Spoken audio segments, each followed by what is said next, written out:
Welcome to What's Your Story? I'm your host, Sherita Williams, and today my guest is Dr. Carole Liberman.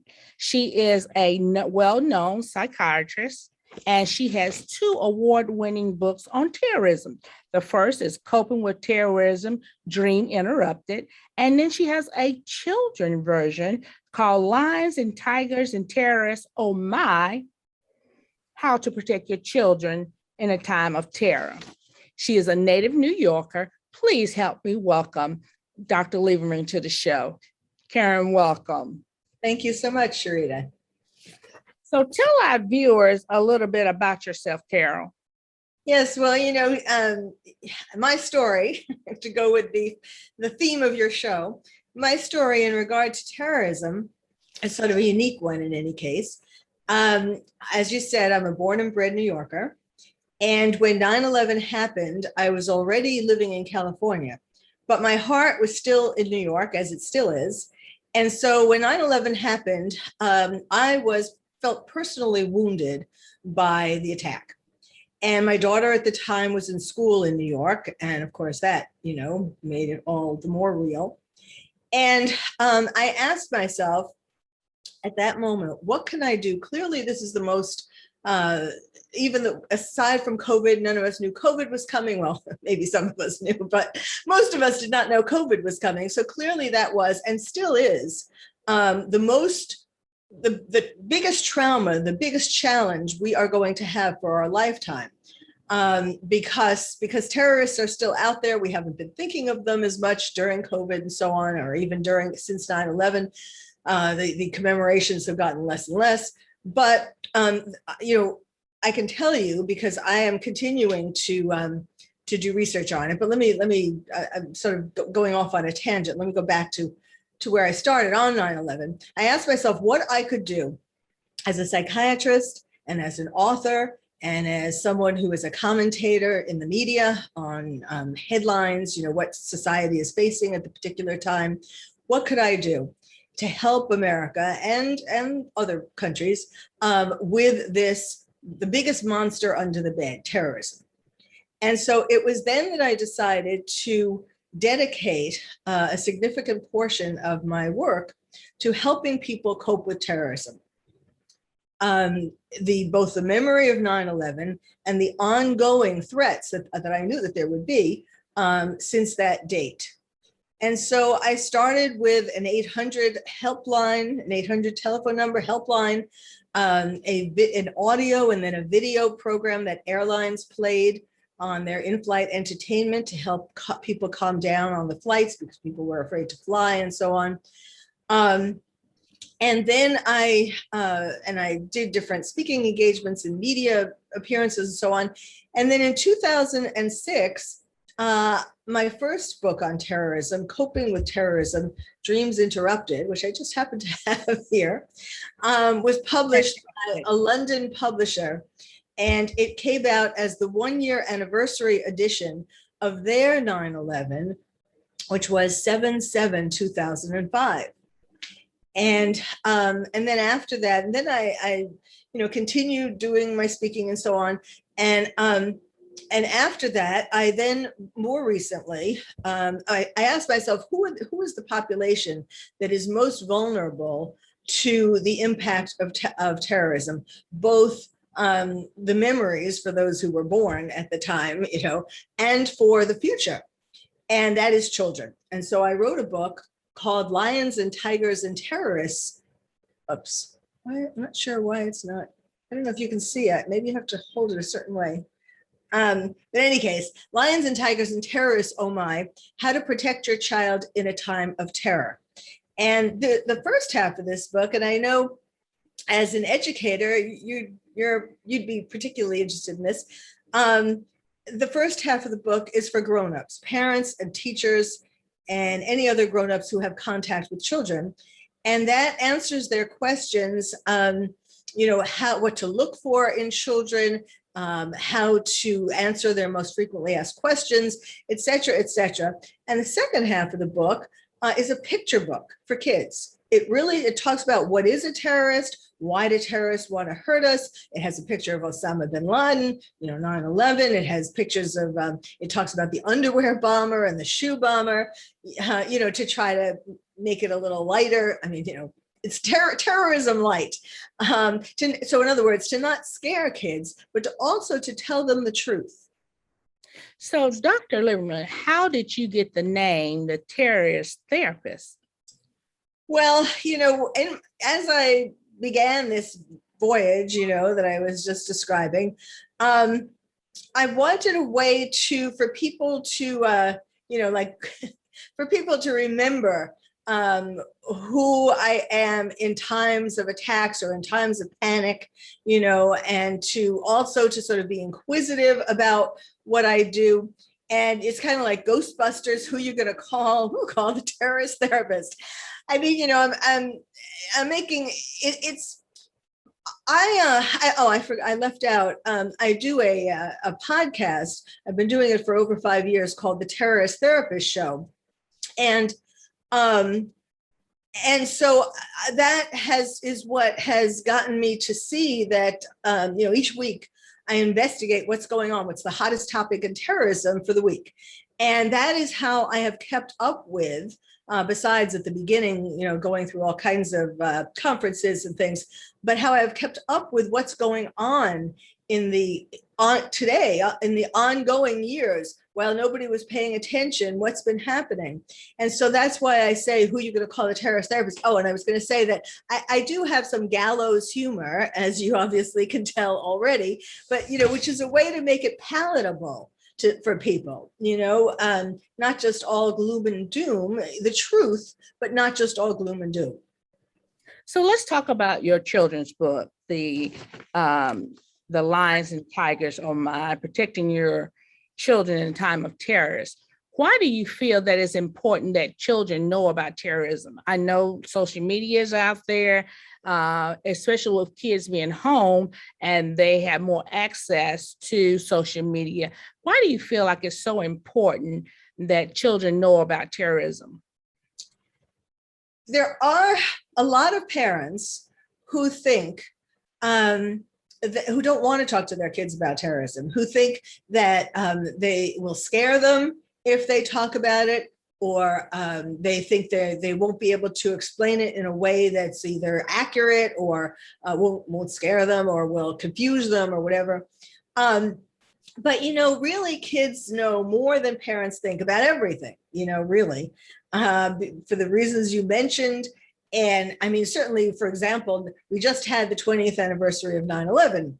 Now, news about that was all over the place. And before that, we had Afghanistan, the horrors in Afghanistan. So, kids are gonna, even little kids are gonna have some curiosity and questions and fears.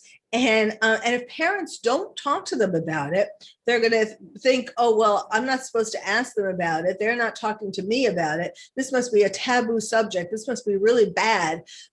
For whatever reason, that most kids are not going to ask these questions. And they need to know, because one, you don't want them suffering in fear silently.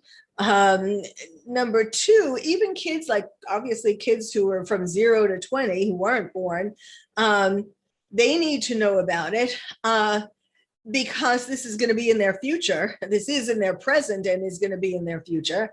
And because well, for the 20th anniversary, it has concerned me every year that for each year we have been commemorating it less and less and teaching it to children less and less. And now there have been some school systems that are telling teachers, don't say terrorist. If you're going to be talking about 9/11, don't use the word terrorist. That's Islamophobic. Well, I'm sorry, it's not Islamophobic to say the truth about what happened. They were terrorists, and they were from Osama bin Laden, and he was the leader of Al Qaeda. So that is really not good to be not telling the truth. In any case, for 9/11, for the 20th anniversary, I decided to do something to try to, get it to be more in people's minds why they need to keep commemorating it, which includes, of course, talking to kids about it.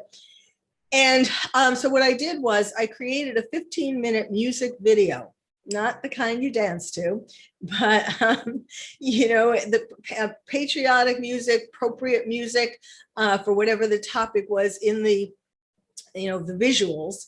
And the first part of it was 5 reasons why we have to keep commemorating 9/11, the anniversaries. And they were, 1, of course, to honor the people who died and their families on 9/11.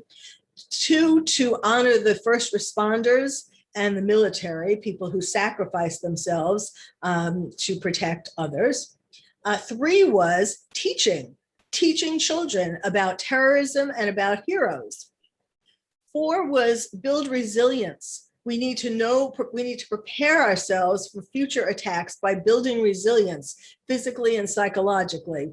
And 5, this was over a picture of the press conference of the Taliban recently. It says, those who forget history are doomed to repeat it. And, that picture, it said 1,000 words. I mean, yes. If we forget history, we are doomed to be attacked again. So, and then I had things like symptoms. If you're feeling such and such, anxiety, depression, PTSD, suicidal, abusing substances, things like that, please get help. And what else did I have? I had various television clips in my interviews that had messages. Each one had a different message, in addition, about terrorism and what people should do and so on. And it closed with a picture of a classroom in the 1950s of kids saying the Pledge of Allegiance to the flag, and America the Beautiful was the song playing over that. So it was I have been told, I don't want to toot my own horn, but I have been told, that people found it very moving. And that, this video, it went on a mobile billboard, went on a truck, in other words, that circled Lower Manhattan, circled around Ground Zero and the general area on September 10th and 11th. And apparently there were lots of people, including first responders, taking their pictures in front of the billboard, in front, playing behind them. So I was so moved when I saw, I hadn't really thought about that beforehand, but I was so moved, that first responders would be so moved that they would want to have their picture taken in front of it. So this is why I'm the terrorist therapist. I mean, I guess that puts it in a nutshell. Well, as a part of WYTV7, that is part of our organization giving back to community. Every year we do a program where we feed first responders. That's an ongoing program that we do every year. And, we ask for donations. And, if you want to donate, you can go to WYTV7.org. And that is something that we do also to commemorate and to honor our first responders. And so let's get back to your book. As a parent, and I'm a parent, and for all our viewers that are parents, how can I even bring up the topic, or how does your book help me speak to my child that, in a way, and talk about terrorism without creating anxiety? I have anxiety myself. So how can I portray that to my child in a way that they won't be fearful or have anxiety? Okay, good question. Well, first of all, yes, that is, I write about that. Parents first need to just look into themselves to find out their own feelings about terrorism before they talk to their kids. In other words, if you're saying that, and of course it's normal to be anxious about it. And so if you acknowledge that you are feeling anxious, thinking about terrorism, thinking about potential future attacks and so on, just first acknowledging it within yourself and to yourself first is the first step. And then it's for kids, a parent can't really deny how they're feeling to a child, because children pick up on these things. So if you were to say, for example, well, there's this thing out there called terrorism, and we're going to talk about it now, but don't worry about it. It's not really anything to be worried about, and I'm not worried about it. And yet you really are feeling anxious. They're going to pick up on that, and that's going to make them more anxious. So, you can say things like, yes, this is something that the possibility that there might be an attack is scary, but there are lots of people out there helping us to protect us, to make this a lot less likely. For example, when you talk about first responders, you can talk about the government doing things to try to, the counterterrorism agencies and so on, the FBI and CIA and all of these things. And again, depending upon the age of the child, you go into these things in greater or lesser detail. But the main thing that they want to know is, will I be safe? Will you be safe? So if you can talk about that, first of all, the chances are very little. And second of all, there are things that we can do. In the book, the last thing that I talk about is making a plan to where you're going to meet after an attack, for example. Well, we're going to take a short break, and we'll be right back with Dr. Carole Liberman. 80% of women will develop a pelvic health condition at some point in their lives. There is relief. There is hope. The Pelvic Floor Store, your resource for personal health. Hi, and we're back with Dr. Carole Liberman, a terrorist therapist.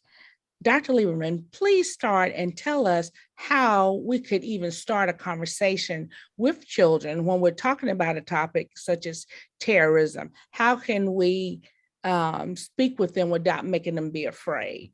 What's so important?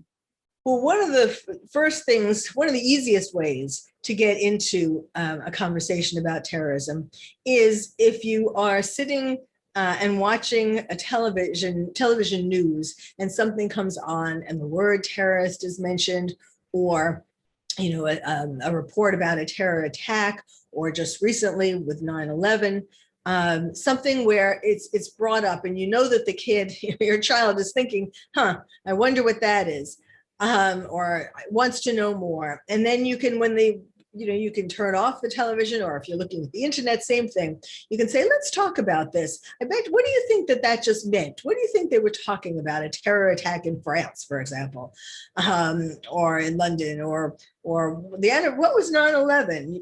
Do you know what 9/11 was? What is all that? And then you hear what they have to say.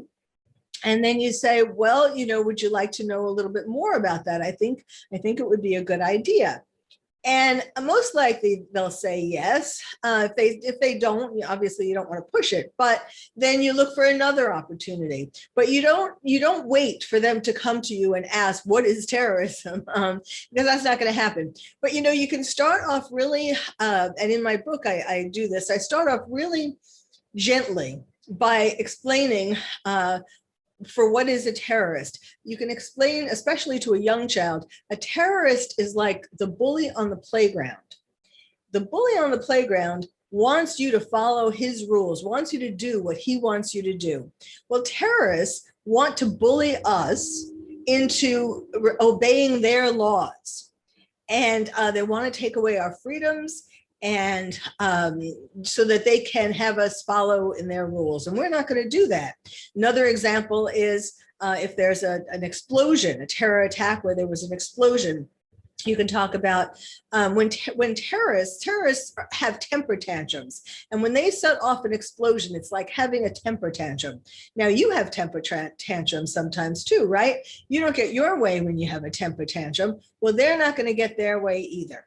These are just examples of how you can put it in their language to explain what these things are. Another thing I mentioned before about in my book, I have something about the underwear bomber and the shoe bomber.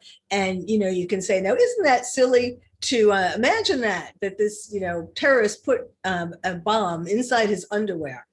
There are ways to sort of gently go around the subject. And then, of course, for older kids or more sophisticated children, you can get into that what they, not so much in detail about the religion, but that some people have misinterpreted or exaggerated some parts of the religion to get people to follow them and to be violent and so on. Same thing with Osama bin Laden. Who was he? He's certainly a historical figure. So you can explain about who he was and what he did and all of that. So there's and you don't have to talk about a lot of it at once. You can give a child bite-sized pieces, but they want to know about that they're going to be safe.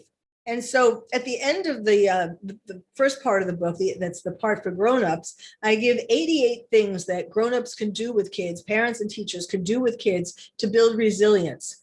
And for the kids, at the end of their picture book section, I give 10 things that they can do. One of them, by the way, is a picture. I teach tolerance and that it's not good to be what Islamophobia is and how that's not good, how you should judge people by what's in their heart, not by what they look like. And so one of the pictures for that is a little Muslim girl holding a teddy bear. And there's a cartoon balloon above her head that says, I'm a Muslim, but I'm not a terrorist. And that's one of the 10 things to build resilience, not to judge people by how they look, but what's in their heart.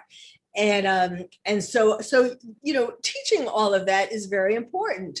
So these are the kinds of things that you can talk about. It's not all, it doesn't have to be super scary, but they can't, we don't know where or when the next attack is going to be, but we do know that we are more vulnerable now to attacks.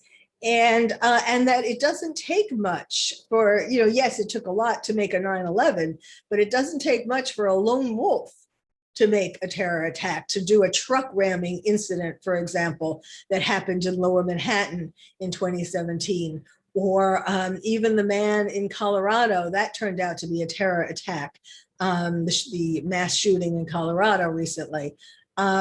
So it doesn't, it's just one person who believes the propaganda that they see on the internet. I mean, that's another reason for talking to kids about terrorism, because they are on the internet so much. And in fact, during COVID, Al-Qaeda and ISIS got a lot of people. They were able to recruit a lot of people during this time because there were so many more people on the internet.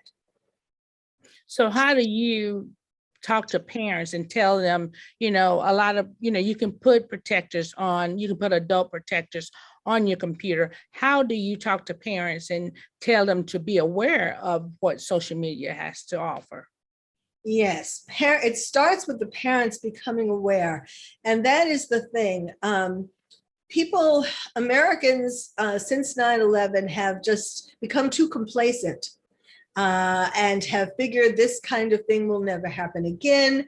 And it's too, painful to think about and to talk about. And we would just rather push it away and forget about it and just pretend that it's not still out there. Well, as you probably know, as being an educator, terrorists have, for over 1,000 years, terrorists have been planning to take over the West. And they are not going to stop now because of COVID or because of anything else. They have not stopped since 9/11. They have continued recruiting. They have continued putting out propaganda.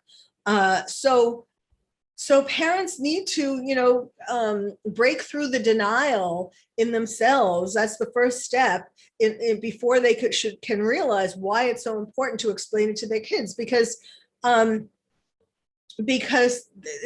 you don't want children sort of all of a sudden there being an attack. Let's not even say in your state, let's say in a neighboring state, but it's going to come out of the blue for kids who weren't born on 9/11.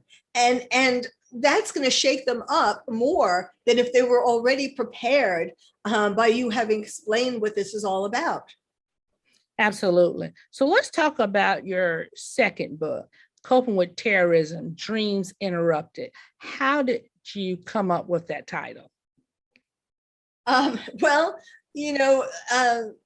as I was describing earlier, I said that when 9/11 happened and I decided to become a terrorist therapist, it was to help people cope with terrorism. So when my first book came about, when I had the opportunity to write a book, for their 9/11, it just kind of came naturally, coping with terrorism. And then Dreams Interrupted is a play on words. It's the interruption of our dreams by nightmares, our sleep, because we're so anxious about terrorism.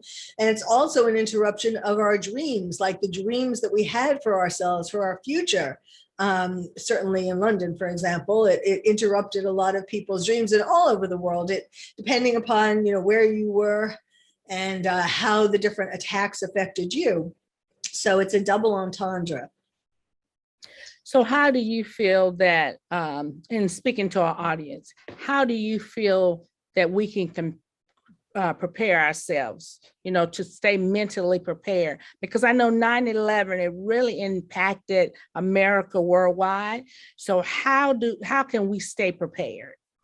Yes, it did. It really wasn't just America. I mean, certainly America the most, but yes, it shook up a lot of countries. Like, for example, in England, when I was writing this book and I was interviewing some people who were affected by 7/7, their attack, they talked about America, and kids had wrote poems about 9/11. Kids in other countries wrote poems about it.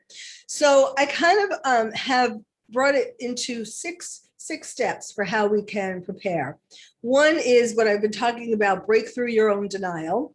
Two is learn about terrorism, so that you don't have to go into the depths. I mean, the great details. As much as you're curious about, just learn about it. So as much as you're curious about, and what you need to know to be prepared. Third thing is to get your body more resilient.